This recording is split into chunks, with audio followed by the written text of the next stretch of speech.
के साए आपके सामने।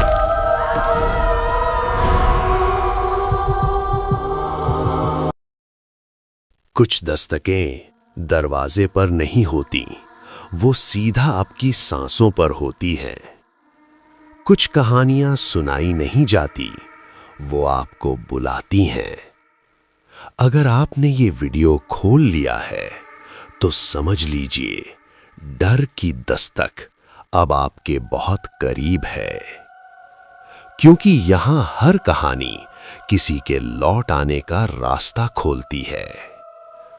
आप सुन रहे हैं डर की दस्तक, जहां हर आवाज आपकी नींद से पहले आखिरी चेतावनी होती है।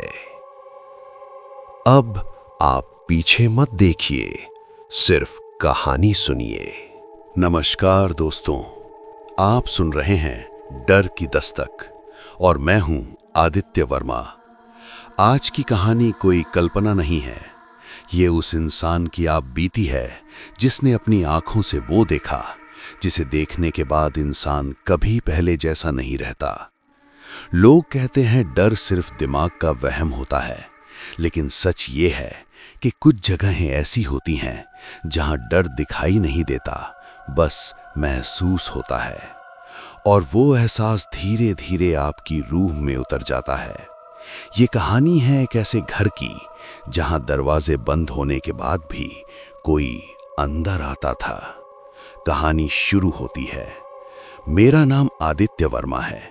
मैं मध्य प्रदेश के एक छोटे से जिले में जल संसाधन विभाग में इंजीनियर था।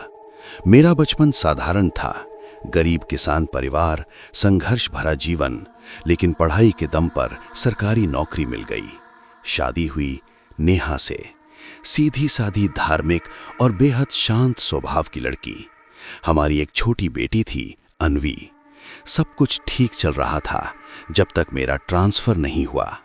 मुझे पोस्टिंग मिली एक पुराने डैम साइट के पास। चारों तरफ घना जंगल, बीच में एक पुराना सरकारी क्वार्टर। बाकी क्वार्टर दूर दूर थे, लेकिन हमारा घर सबसे अलग, सबसे पुराना और सबसे ज्यादा सुनसान। घर लकड़ी और पत्थर से बना था।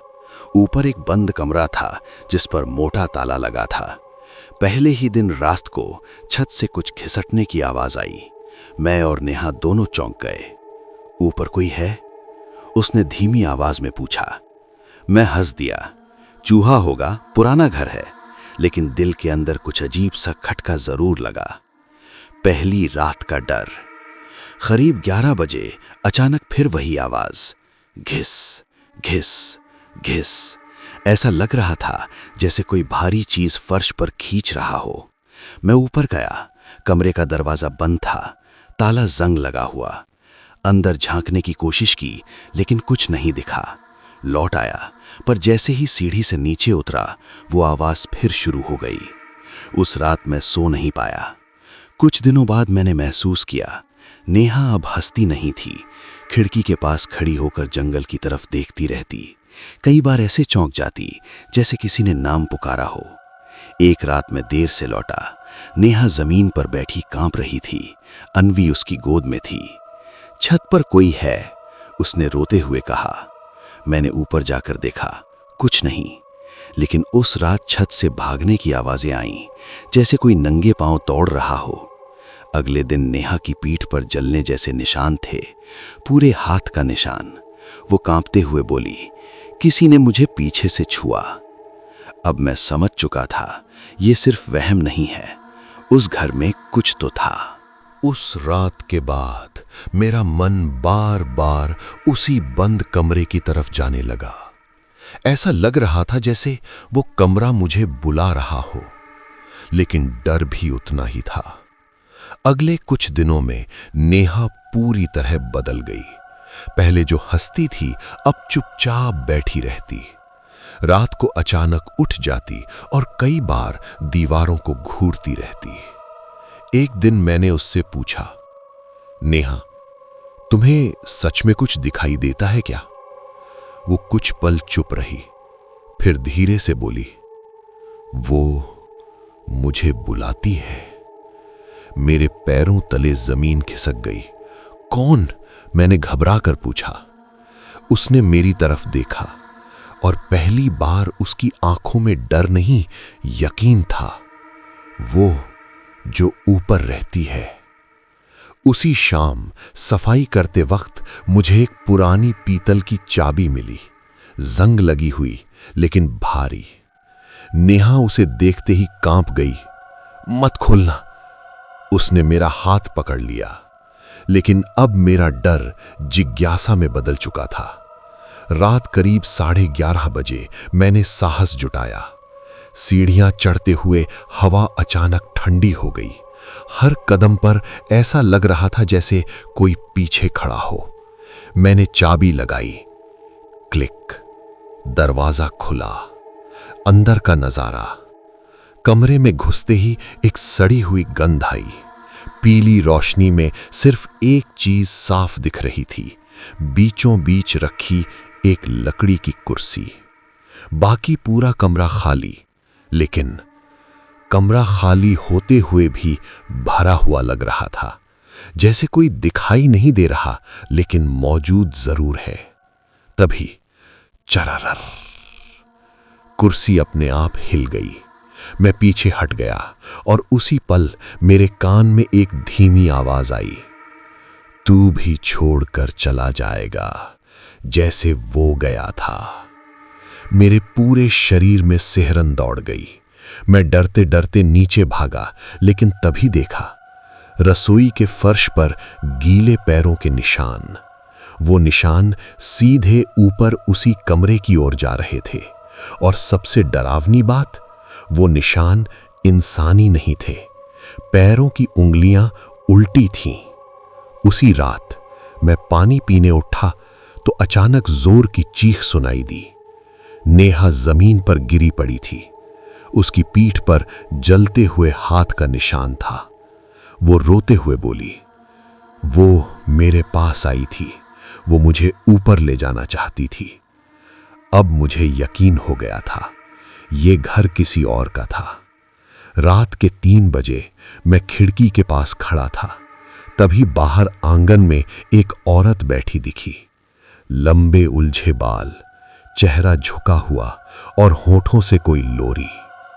मारो मरी, सो जा बिटिया, अब कोई नहीं आएगा। मैं हिल भी नहीं पा रहा था।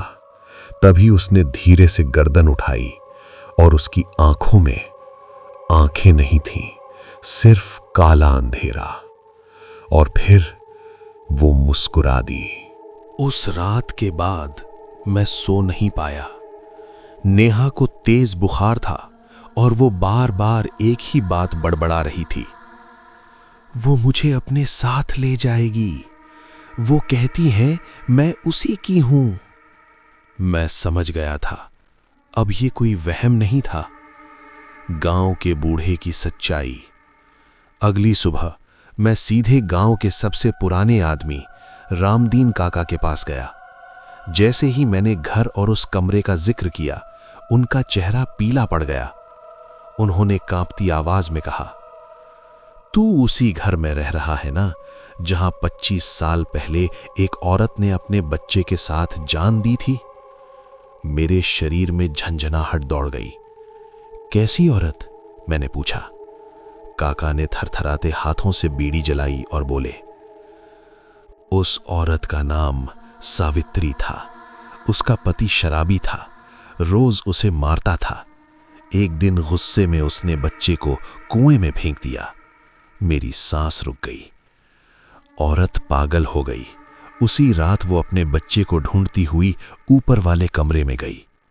काका की आवाज टूटने लगी और वहीं फांसी लगा ली। मेरे कानों में गूंजने लगा, ऊपर वाला कमरा, सच्चाई जो खून जमा दे। काका ने आगे कहा, मरते वक्त उसने कसम खाई थी कि जो भी उस घर में बच्चे के साथ रहेगा, वो बच्चे को अपने साथ ली जाएगी, और जो भी उसे रोकने की कोशिश करेगा वो पागल हो जाएगा। मेरे दिमाग में बिजली सी कड़क गई। नेहा, मेरी बेटी। उस रात की दस्तक। उसी रात तेज हवा चल रही थी। अचानक ठक ऊपर वाले कमरे से आवाज आई। मैंने कांपते हाथों से दरवाजा खोला।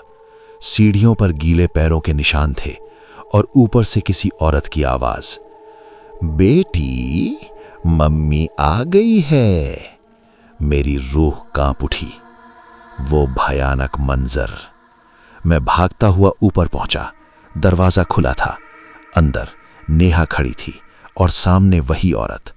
उसके बाल हवा में लहरा रहे थे, आंखों से काला पानी टपक रहा था और गोद में एक साया था। वो बोली, ये मेरी बेटी है, अब ये भी मेरी होगी। मैं चिल्लाया, नहीं। आखिरी कोशिश। मैंने हिम्मत करके काका की दी हुई राख उसकी तरफ फेंकी। वो चीखी। पूरा कमरा कांप उठा। दीवारों से खून टपकने लगा। वो औरत चिल्लाई, तू मुझे रोक नहीं सकता, अगली अमावस को मैं वापस आऊंगी। और फिर धुएं में बदलकर गायब हो गई। लेकिन कहानी खत्म नहीं हुई। नेहा बेहोश हो गई। मैंने उसे गले लगा लिया, पर तभी मैंने देखा उसकी गर्दन पर काले उंगलियों के निशान उभर रहे थे और खिड़की के शीशे पर किसी ने खून से लिखा था, वो अभी जिंदा है। उस रात के बाद घर में अजीब सी खामोशी थी। ना हवा की आवाज, ना पत्तों की सरसराहट, बस एक भारी सन्नाटा। नेहा बेहोश पड़ी थी। उसकी सांसें बहुत धीमी थीं और उसकी गर्दन पर बने काले निशान अब नीले पड़ चुके थे, जैसे किसी ने अंदर से उसकी जान खींच ली हो। अंतिम रात की शुरुआत। मैंने फैसला कर लिया था, आज अगर सब खत्म नहीं हुआ तो मेरी बेटी नहीं बचेगी। मैं आधी रात को उसी कमरे में गया जहां सावित्री मरी थी। कमरे में घुसते ही मोमबत्तियां अपने आप जल उठीं। दीवारों पर औरत और बच्चे की परछाइयां चलने लगीं और फिर ठक ठक ठक, वही आवाज। पीछे से किसी ने फुसफुसाया, तू मेरी बेटी मुझे लौटा दे। मेरे शरीर में जैसे जान ही नहीं बची थी। अचानक पूरा कमरा ठंडा हो गया। दीवार पर खून से कुछ उभरा। मैं मरी नहीं थी, मुझे मारा गया था। और तभी सामने आई वो सावित्री। लेकिन इस बार वो डरावनी नहीं थी। उसकी आंखों में दर्द था। उसने कांपती आवाज में कहा, मैं पागल नहीं थी। मेरे पति ने मेरे बच्चे को मारा और मुझे जहर देकर मार दिया। मौत के बाद मेरी आत्मा टूट गई। मैं हर उस मां को ढूंढती हूं जो अपने बच्चे से बहुत प्यार करती है। मेरे हाथ कांपने लगे। तो मेरी बेटी? वो रो पड़ी। उसे ले जाना मेरा इरादा नहीं था, लेकिन मेरी आत्मा अब काबू में नहीं है। अचानक कमरा हिलने लगा। छत से खून टपकने लगा। नेहा की चीख सुनाई दी, पापा बचाओ। मैं भागा नीचे। नेहा हवा में तैर रही थी। उसकी आंखें पूरी तरह काली हो चुकी थीं और उसके पीछे सावित्री की आत्मा चिल्ला रही थी, अब बहुत देर हो चुकी है। मैंने पूरी ताकत से चिल्लाया, अगर तुझे मुक्ति चाहिए तो मेरी बेटी को छोड़ दे। इतना सुनते ही सावित्री रुक गई। उसकी आंखों से आंसू गिरे। उसने आखिरी बार नेहा को देखा और कहा, मां होने का दर्द आज समझ में आया। अचानक जोरदार हवा चली। पूरा कमरा सफेद रोशनी से भर गया और अगले ही पल सब शांत। नेहा जमीन पर गिर पड़ी। मैंने उसे उठाया। वो जिंदा थी। लेकिन कहानी यहीं खत्म नहीं हुई। सुबह जब मैं अस्पताल से लौटा तो पुलिस घर के बाहर खड़ी थी। उन्होंने कहा, आपके घर के पीछे एक कंकाल मिला है और उसके पास एक बच्चे की हड्डियां।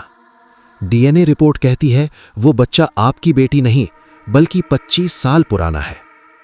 मेरे हाथ से मोबाइल गिर गया और तभी मेरी बेटी ने मेरी तरफ देखा और मुस्कुराकर बोली, पापा अब वो हमेशा मेरे साथ है। उसकी आंखें फिर से काली हो चुकी थीं। दी एंड, या शायद शुरुआत, क्योंकि आज भी उस घर से रात में आवाज आती है, मां आ गई है।